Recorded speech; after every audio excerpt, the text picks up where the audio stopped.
Bonjour tout le monde, j'espère que vous allez bien. Alors, je vous propose aujourd'hui de jouer avec moi entre les die et les tampons. Voilà, pour faire des petites cartes rapides, faciles, mais qui changent un petit peu de l'ordinaire. Alors, là, j'ai joué avec un petit lapin. Je vais essayer de trouver... Oh mince, je voulais un truc en couleur pour que ça ressorte davantage. En fait, il s'agit de choisir des tampons. Voilà. Et avec les tampons, on essaye de faire en sorte que on puisse trouver des die qui puissent correspondre. Et on fait une découpe, semi-découpe. Alors, dans le scrap ASA, le scrap européen, ce que je faisais autrefois, avec les photos, on faisait beaucoup ça. On découpait le pied qui dépassait ou la main qui dépassait. Ça veut donner un effet 3D en fait à la photo. Et donc voilà, je dis pourquoi pas aussi avec nos tampons et nos découpes, enfin nos tampons et nos die en fait. Voilà. J'ai vu une américaine qui le faisait, donc ce n'est pas de moi. Mais ça m'a fait penser que je faisais le scrap et donc du coup j'ai voulu faire des petits essais. Alors je vous partage cette petite manière, pourquoi pas, après tout. Voilà, donc là vous voyez j'ai pris un die rond et c'était celui-ci qui fonctionnait le mieux par rapport à la taille. Normalement les pieds n'auraient pas dû passer. Bon après il faut aussi tamponner en fonction de ce que vous voulez réaliser comme motif pour que ça puisse passer dans le die. Voilà, je vais vous expliquer comment on les fait. Voilà, donc là j'ai pris celui-ci. Là, vous voyez, donc j'ai découpé carrément à la main. Voilà, j'ai laissé dépasser uniquement la queue parce que la tête ça n'allait pas avec les die. Donc voilà, c'est pour montrer qu'il y a plusieurs solutions, plusieurs manières de faire. Là, pour ma petite fée, j'ai voulu prendre un nuage, vous voyez, et j'ai voulu laisser dépasser les ailes. Voilà. Et derrière, ça donne ceci. Bon. Et alors, pour dire, quand on joue, c'est-à-dire qu'on tamponne, et après, on regarde un petit peu quelle matrice, quelle die pourrait aller. Voilà. Bon, celui-ci, vous voyez, si on le prend comme ça, voilà. Là, eh bien, il faudrait découper encore plus les ailes, mais il y a la petite antenne qui gêne là. Donc, pour moi, ça ne me convenait pas. Voilà. Donc, celui-ci allait très bien. Il y avait juste que le bord des ailes qui dépasse. Mais mon dessin est à peu près... enfin, il ressemble à quelque chose quand même. Il ne déforme pas. C'est juste fait pour faire ressortir une partie du tampon. Voilà. Donc là, on le voit très bien. Ici, je ne l'ai pas fait. J'ai voulu le faire avec vous, avec la girafe. Donc ça, je le mets de côté. Voilà, alors la girafe. Alors après, c'est vrai que dans les matrices, si vous avez des matrices où il n'y a pas de découpe, c'est encore... Bon, moi, j'ai beaucoup de découpes parce que j'aime ça. Enfin, ce que je veux dire découpe, c'est la couture, là, vous voyez, les petits points en couture. Alors, lui, je l'ai tamponné. Vous voyez, je l'ai découpé. Je mets sur le noir, vous verrez mieux. Donc, j'ai choisi cette matrice-là. Je trouve qu'elle ira très bien. Voilà. J'aurais pu choisir celui-ci, mais... bon, déjà, j'avais la couture qui me gêne. Mais c'est vrai que celui-ci pouvait aller aussi. Voilà. Donc, voilà. Je vais quand même rester sur celui-là, puisque c'est lui que j'ai choisi sans la couture. Et maintenant, je vais tamponner avec vous et découper avec vous pour vous montrer réellement comment je fais. Voilà, puisqu'en fait, ben, je prends la partie que j'ai envie de découper et ensuite je le glisse en dessous ma matrice, voyez, et ensuite je découpe. Je maintiens le tout et je découpe dans la machine. Alors, ben, je vais faire ça avec vous, avec donc, ma plateforme. Je vais dézoomer. Ah non, là c'est le contraire, je me trompe encore. C'est pas grave. Allez, je range tout ça parce que du coup, j'ai toutes mes matrices là. Et ça prend beaucoup de place sur ma petite table. Voilà, je bouge tout ça. Donc, je vais continuer avec cette planche de tampon qui vient de chez Action, que peut-être vous avez il y a longtemps. Mais bon, elle va me servir. Nous allons tamponner. Là, j'ai choisi cette matrice-là. Voilà. Donc, j'ai choisi ce tampon ici. Là. Celui-ci. Voilà. Je voudrais faire dépasser les oreilles. Là, c'est un peu particulier puisque ma matrice, vous voyez, elle est beaucoup plus large. Ça fait un polaroid.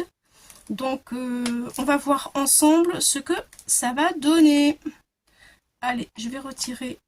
D'abord, je vais mettre les aimants. Hop là. Voilà. Je positionne. Je vais tamponner. Je retire ma matrice. Voilà. C'est parti. On y va.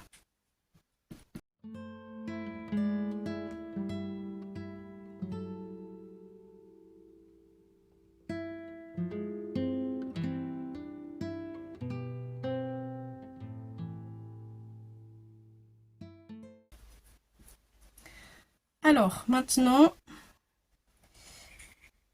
il faut jouer avec la matrice. Donc, c'est vrai que là, c'est de la Versafine. Et c'est un petit peu plus long à sécher que la Memento. Donc, j'espère que c'est sec. Par précaution, je vais mettre un petit peu de sopalin.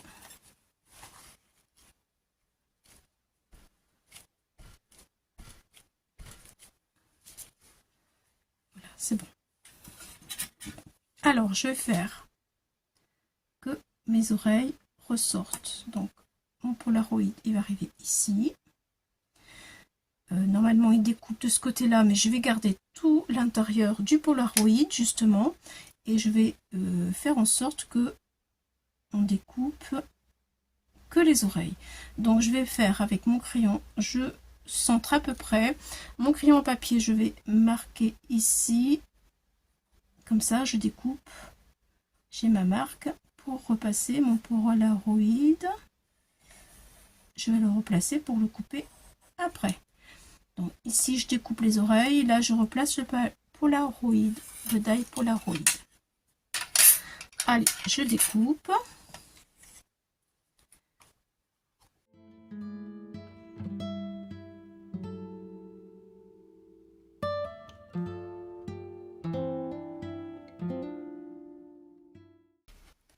Voilà, je viens mettre les oreilles derrière. Alors là, bien sûr, il faut que je mette le die dans le bon sens.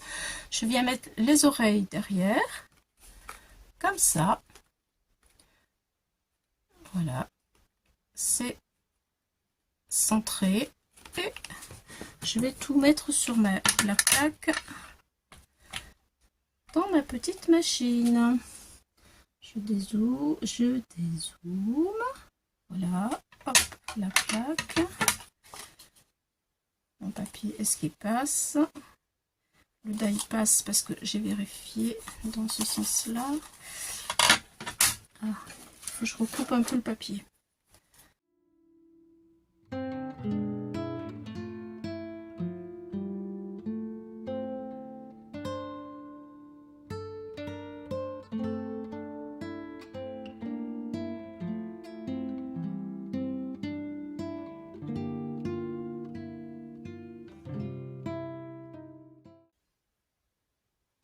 Voilà ma découpe. Voilà.